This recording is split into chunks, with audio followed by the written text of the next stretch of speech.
Здравейте и добре дошли в днешното видео. Ще ви покажем как да редактирате основната и логистичната информация, свързана с вашето студио или локация. Ако вляза в моята локация, например фитнес парк, първото, което виждам, е табът «Информация». Когато го натисна, се отваря панел с основни данни за локацията.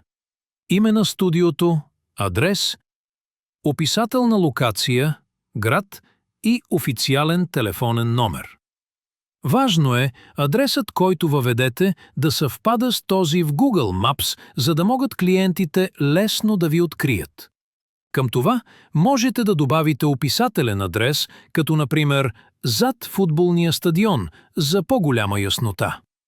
Можете също да качите логото на студиото, което ще се вижда в мобилното приложение, когато потребителите търсят локации. Има възможност да добавите имейл адрес, Facebook страница, Instagram и уебсайт. Само имейл адресът е задължителен, останалото е по избор, но препоръчително. Още една важна настройка се намира в секцията «Управление». Там можете да добавите мениджъри, т.е. потребители с достъп до панела на доставчика. Те ще могат да валидират кодове, да редактират услуги и да управляват съдържанието на вашето студио. Благодарим ви, че гледахте.